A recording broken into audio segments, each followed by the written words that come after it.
আসসালামু আলাইকুম। কি অবস্থা সবার? আশা করি সবাই ভালো আছেন। আসলে আমি ভালো নাই। আমার চেহারা, আমার ফেস সব দেখে বুঝতে পারছেন।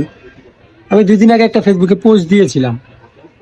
আসলে ভাই একটা পুরুষের জীবনে একটা পুরুষ কতটা কষ্ট করে স্ট্রাগল করে লাইফে টাকা ইনকাম করে জানেন? আর কিছু মানুষ না পশু, যাদের ভিতরে মনুষ্যত্ব নাই। ঘটনাটা হচ্ছে মিরপুর ১০। মিরপুর ১০-এ ওইদিন আমি আমার অফিস শেষ করে বাসায় যাচ্ছিলাম।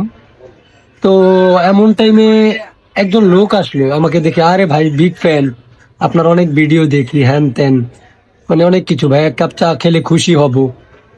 তো আমি বললাম আজকে তো ভাই আমি ব্যস্ত, অফিস থেকে আসছি ক্লান্ত, অন্যদিন দেখা হলে খাবো। তো এই বলে সেই লোকটা আমাকে বললো, ভাই সেলিব্রিটি হয়ে গেলে মানুষ মানুষকে চিনে না। পরে উনি অনেকবার রিকোয়েস্ট করার পর বলে একটা রেস্টুরেন্টের সামনে বসি। তো তার সাথে রেস্টুরেন্টে যাওয়ার আগে তো বলে আমার কয়েকটা ভাই ব্রাদারকে কল দিই, যারা যারা কিনা আপনার ভিডিও দেখে সবসময়। তো কল দিল, আসলো। তারপর বলল, ভাই আপনার বাসাতে? আমি বললাম যে মিরপুর এখানে। তো তারা আমাকে নিয়ে বলল যে ভাই তাহলে চলেন আমাদের বাসার গলিতেই বসি, আপনার বাসা আর আমাদের বাসার দূরত্ব তো কাছেই। তো তাদের সাথে গেলাম। তারপর গলিতে গিয়ে বলে, ভাই এটা আমাদের বাসা, কি করবেন ভাই, বাইরে খাবেন না বাসায় বসবেন? আমি বলি, না না না ভাই, বাসায় যাবো না। তারা অনেক রিকোয়েস্ট করলো, অনেক কিছু বলার পর তারপরে আমি বাসায় আমাকে নিল। বাসায় যাওয়ার পর তারা আসলে যা করলো, তারা বিভিন্ন অস্ত্র বের করলো, অস্ত্র বের করে আমার থেকে সবকিছু নিল। সবকিছু নিল, মোবাইল, মানি ব্যাগ, তারপরে হচ্ছে ক্রেডিট কার্ড, সবকিছু নিল। তাদের সবার হাতে ধারালো অস্ত্র ছিল।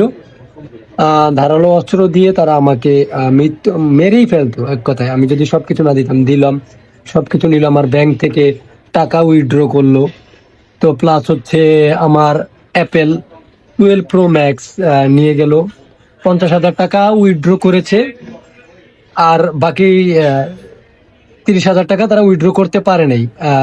এটিএম বুথে লিমিট ছিল। তো এই কাহিনী আমার সাথে ঘটেছে 22 তারিখে।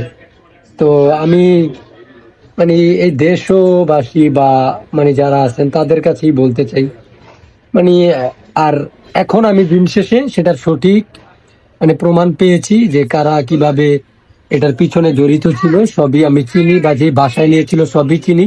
আমি সাধারণ জিডি করেছি, ঠিক আছে ভাই। আমি না খুব কষ্ট করে এগুলা অর্জন করছিলাম ভাই, খুব কষ্ট করে টাকাগুলা বাবা মার জন্য জমাইছিলাম, তাদেরকে দিব, কিছু করবে। তো আমার সব না শেষ কইরা দিছে। আর এই মিরপুর শহরে না আমার যাওয়ার কোনো কথা ছিল না। এই মিরপুর শহরে একটা মানুষের লিগেই গেছিলাম, কিন্তু সেই মানুষটা না এখন নাই। সেই মানুষটা মানে আমাকে চিনেই না ধরতে গেলে। আমার বিপদ হয়েছে না, আমি মরে গেছি, মানে সেগুলা তার কাছে ডাজেন্ট ম্যাটার, তার কাছে কোনো এগুলা কিছু না। তো দিন শেষে আমি এরকম ক্ষতিগ্রস্ত সেলিব্রিটি, সেলিব্রিটি ফ্যান বলে আমাকে এই কাহিনী করলো। কারা করছে, কিভাবে করছে, তো সবই আমি মানে এখন খবর পেয়েছি কারা জড়িত। তো দেখা যাক কি করি। আসলে দিন শেষে আমি না সব সময় আপনাদের কাছে আমার দুঃখ নিয়ে আসি, কখনো হাসি মুখে আসতে পারি না। মানে আমি উঠতে চাই, আমাকে উঠতে দেয় না মানুষ, উঠতে দেয় না। তো সবাই ভালো থাকবেন।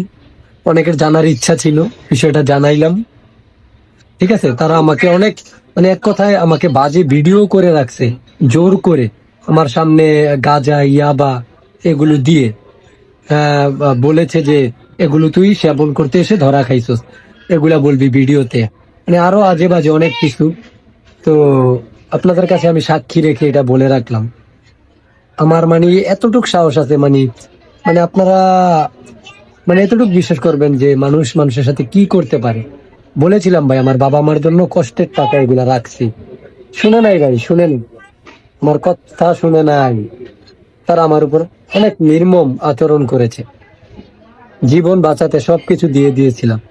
তো সবাই ভালো থাকবেন, আমার জন্য দোয়া করবেন।